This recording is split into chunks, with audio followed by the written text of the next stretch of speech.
Hey, my darlings. And here we are at the end of season 17. And I know that's only 9 episodes, and normally a season has 10, but I'm just about to enter into my August break.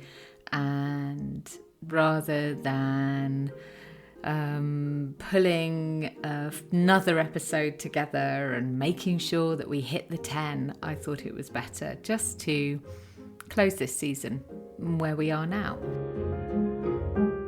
Welcome to the Henny Flynn podcast, the space for deepening self-awareness with profound self-compassion. I'm Henny.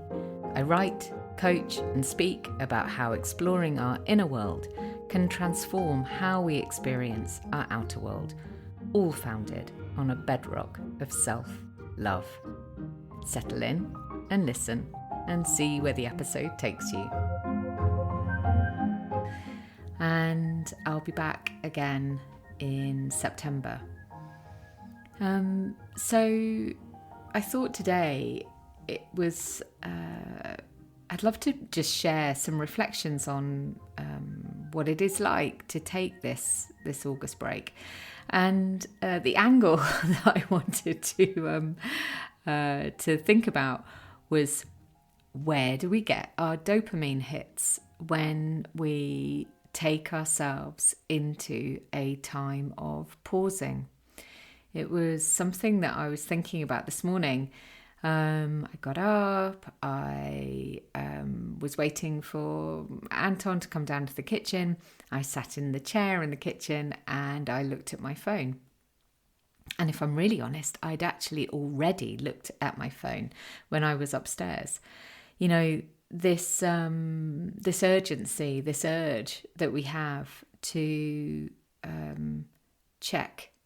You know, we're all very mindful, I think, these days about the ways that our phones impact our behaviours. And I've definitely found myself, in fact, I've really noticed it that recently, picking up my phone to do something and then finding myself lost in something else completely and having forgotten what it was that I originally picked my phone up for. So it's been really on my mind. And I was thinking about, this break. And I want to be really conscious about how I use this time. And I want to really pay attention to these dopamine receptors and feeling into when those urges come that I would ordinarily fulfill with a quick check on my phone, a quick look at my emails, WhatsApp, Instagram. Oh, the lure of Instagram. And how to attend to that in a more mindful way. Now, it is something that I do each time I take this August break, but it feels even more present this time. And I just wondered, what does that spark for you in terms of the way that your dopamine receptors respond to the triggers and the stimulus that you're exposed to. So, what is it that spikes your dopamine? And part of taking this time off is actually quite a robust discipline. I've shared quite openly that, work is definitely a drug of choice for me, and it's something that I love. I love my work. It fulfills me in so many ways. And I also recognize that there's a part of me that can become a little bit overactivated around work. So I'm relatively careful about, if I notice that I'm starting to get into the stable where I work a little earlier kind of each day, or I'm I'm working a little later each day. And if that starts to become cumulative, then at some point in that process, and I'm getting better at it, I notice, and then I'll pause and make a conscious shift in how I'm working, and the ways in which I'm working. And I just wonder whether that resonates with you at all, whether there are any habits or practices that you recognize, aren't bad in themselves, and that at times can become a little bit over dominant.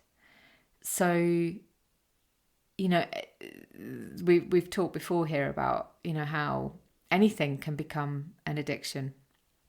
Exercise can become an addiction, and nobody would say that exercise is bad for you. And yet, it can become something that overdominates and then starts to obscure other aspects of our lives, which actually are also really necessary, like connection with other people, like rest, good sleep, good nutrition, all of these things. So I suppose sort of part of taking this break for me has become a way of rebalancing anything that I've noticed has got a little bit out of kilter. And maybe that resonates with you. I saw a post recently from Jo Darling, who's a acupuncturist and a Chinese medicine expert. And she was talking about how this time of year, as we come into late summer, so many people have a sense of overextending themselves, overexertion, maybe even burnout, because during that kind of peak summer period in June, July, we're trying, it's like it's a very natural response to the longer days. Is like we're really looking to get as much out of it as we can. Our ancient selves would be making sure that we can plant and harvest as much food as possible to support us into the winter months.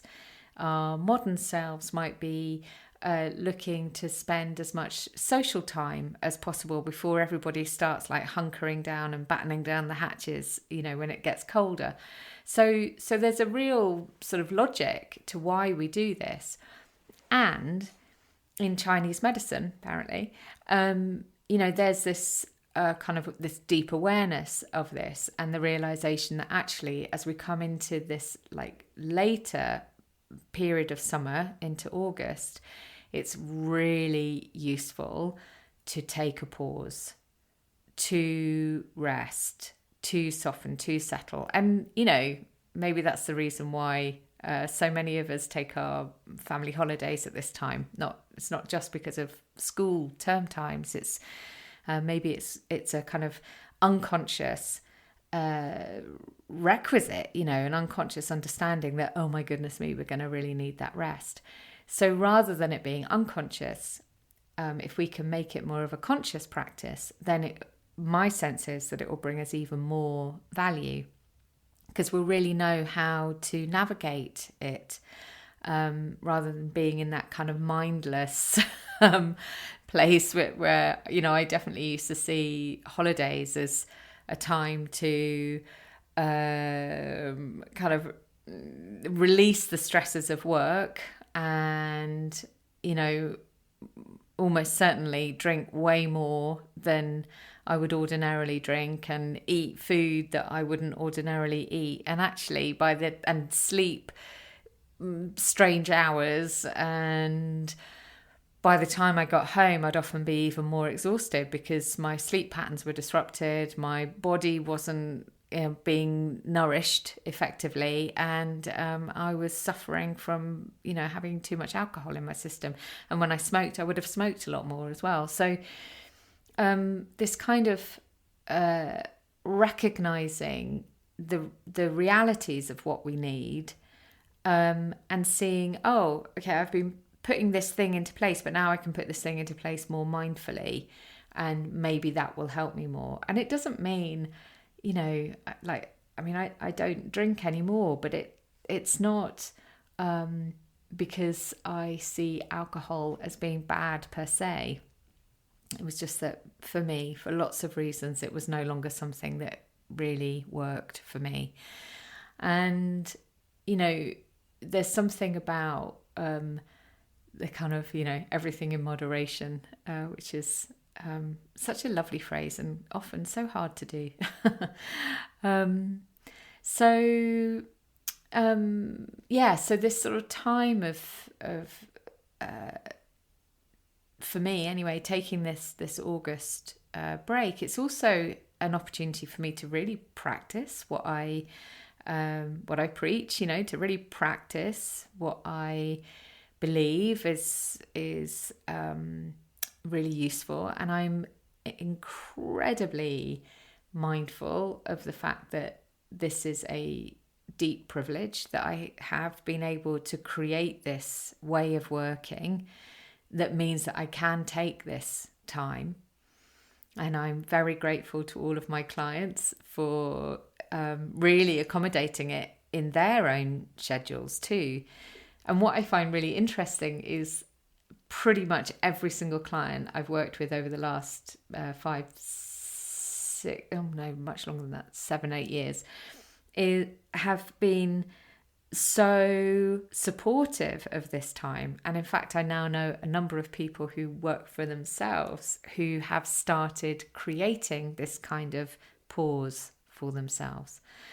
And of course, for so many of us, it's just not possible. We can't take a whole month, and the time that we do take is filled with other people's needs.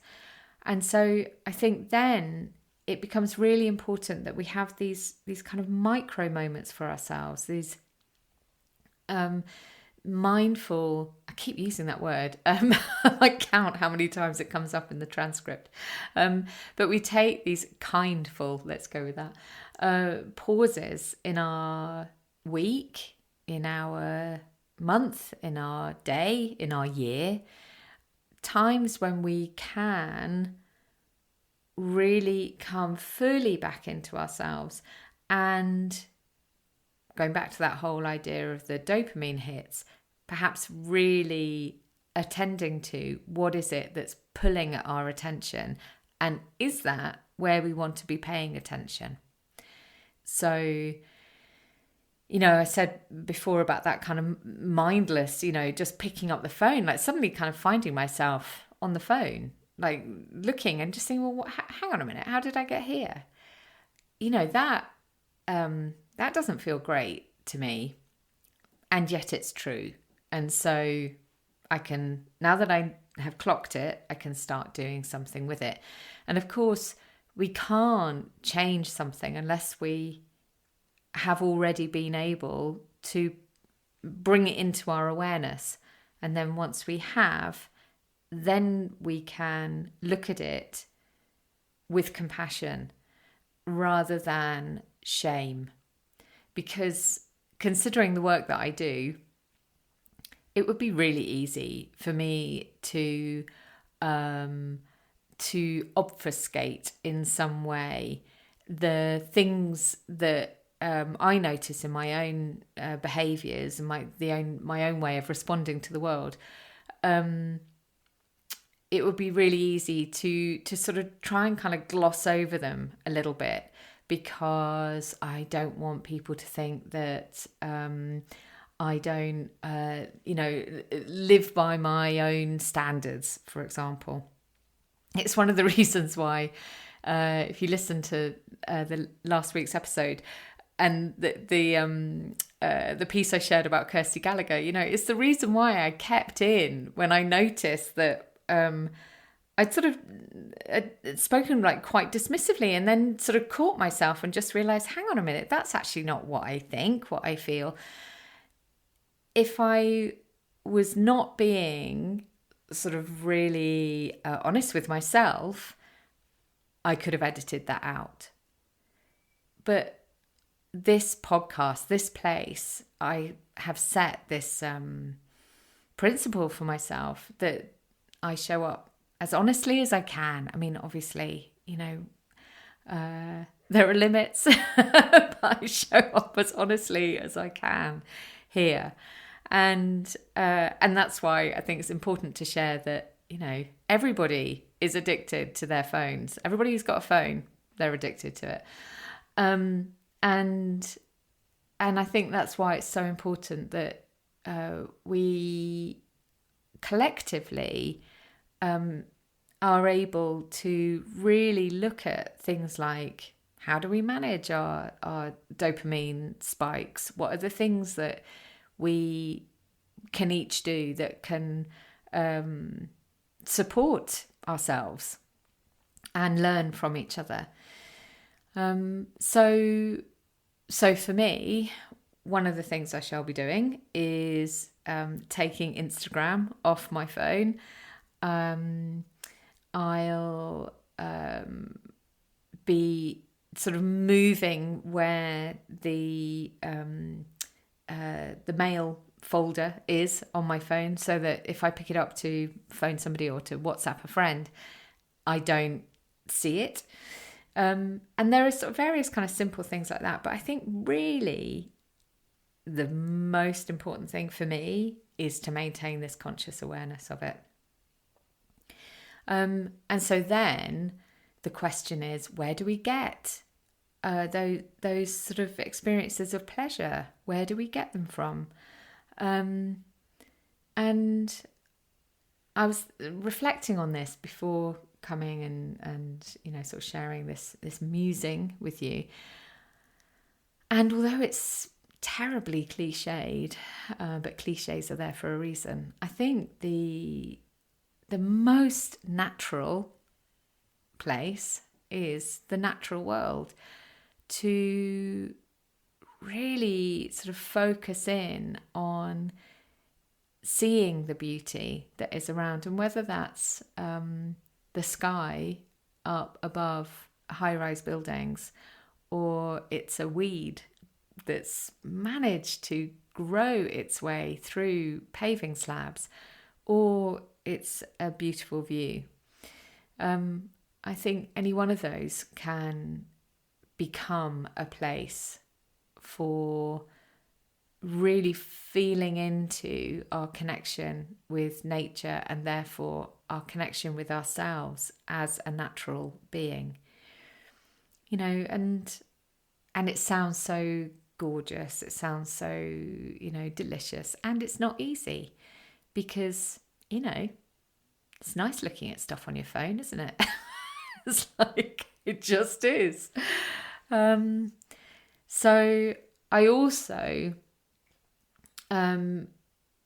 recognise that I will still keep an eye on things like emails and stuff like that, because I am running a business, and that is part of it. But it's about really, really slowing it down and being much more mindful.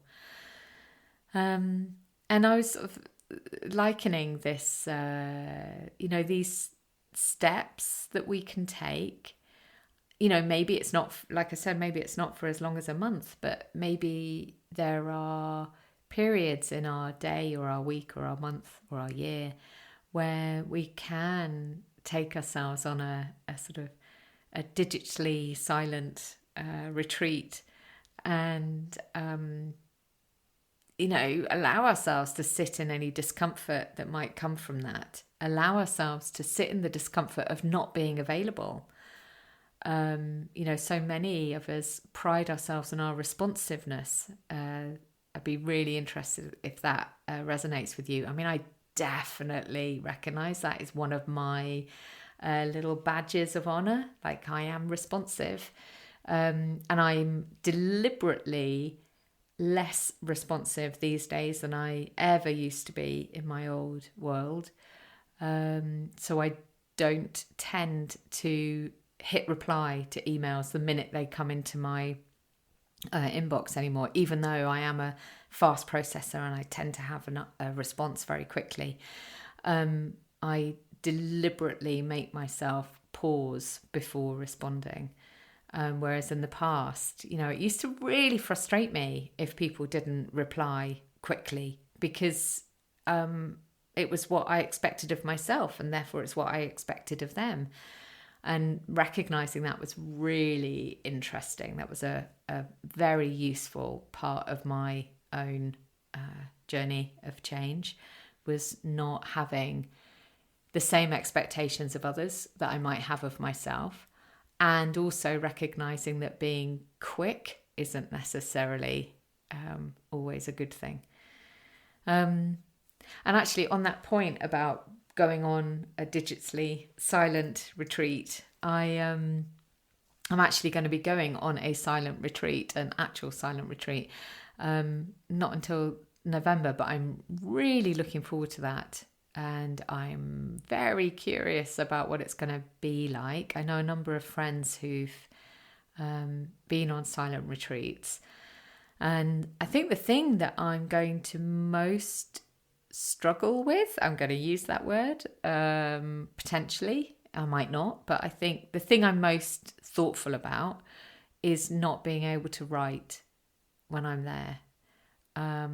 Because during August, that is something that I will definitely be doing, is doing a lot of writing, a lot of reading, a lot of writing, a lot of reflecting. I shall be drinking cacao. I shall be doing love word readings. I shall be, going for long walks and taking my journal with me. So that will be very different in a kind of a silent retreat sort of space, because that really is coming like deep inside and being absolutely alone with yourself, with no distractions. And I think that will be very good for me. And yeah, if you've experienced that yourself, I'd love to hear about it.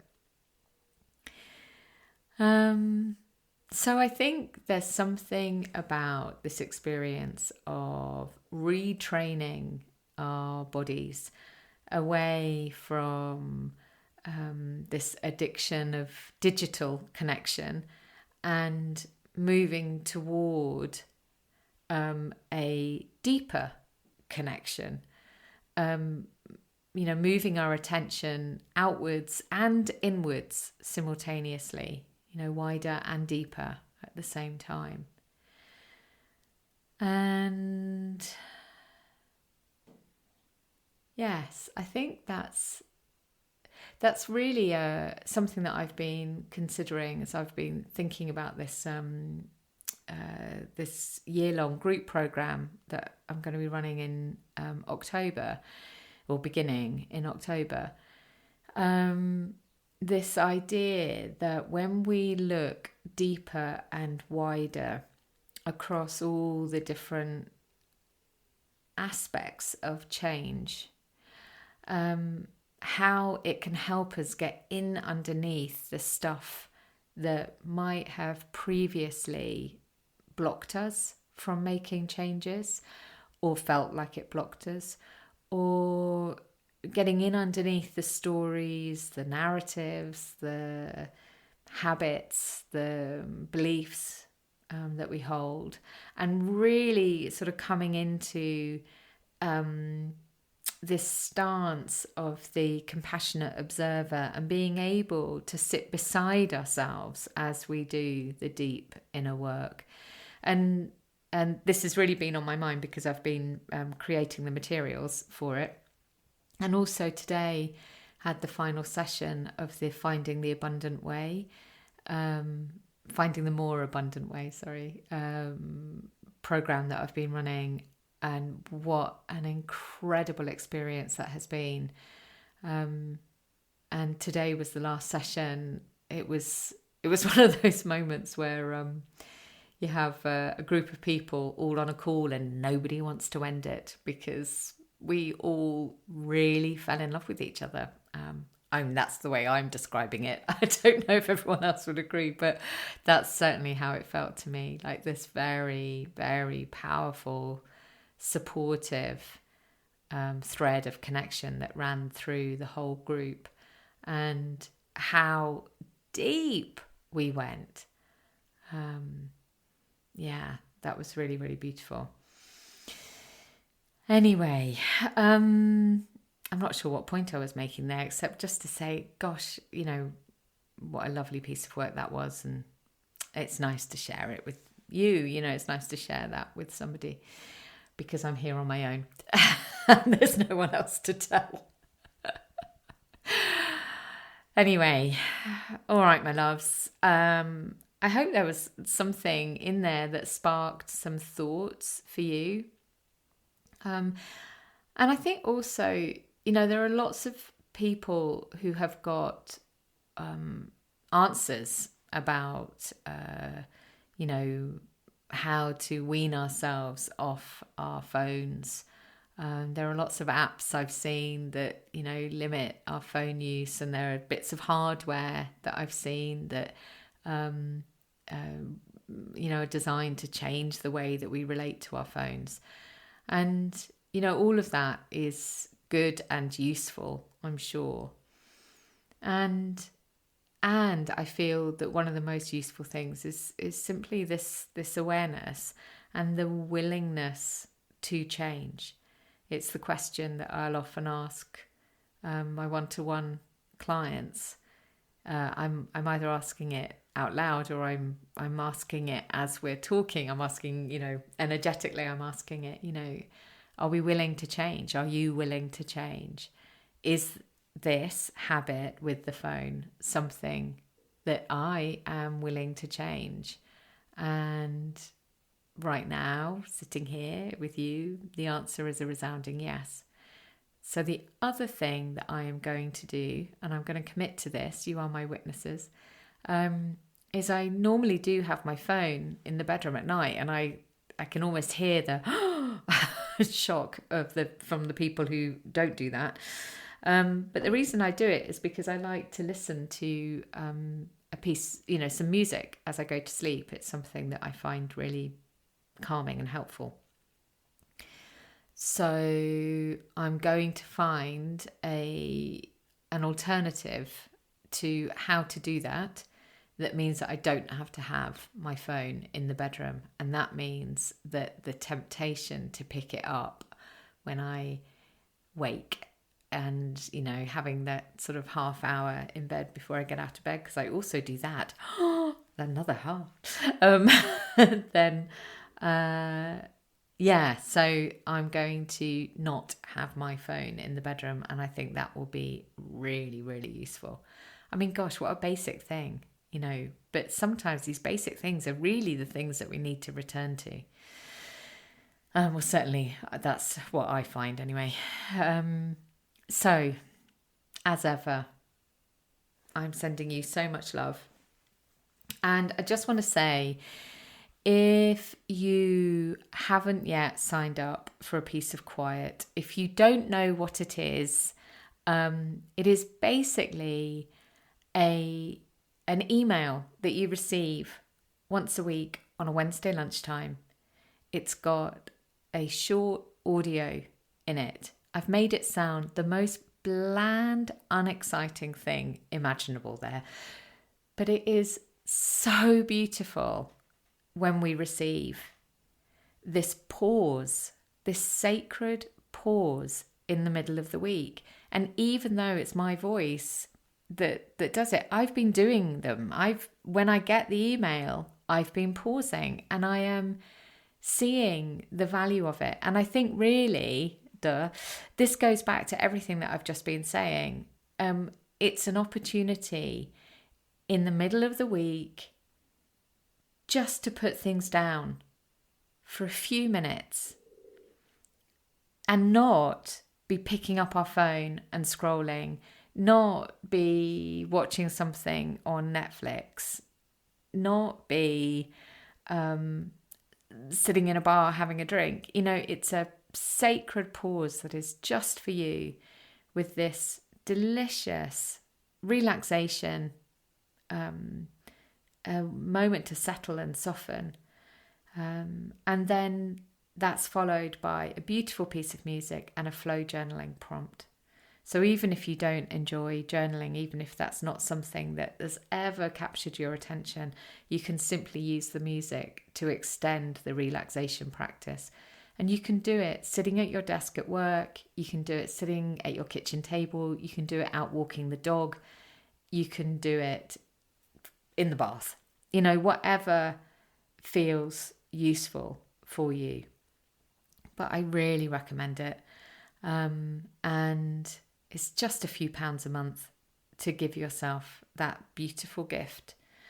And I would be so delighted to pause with you.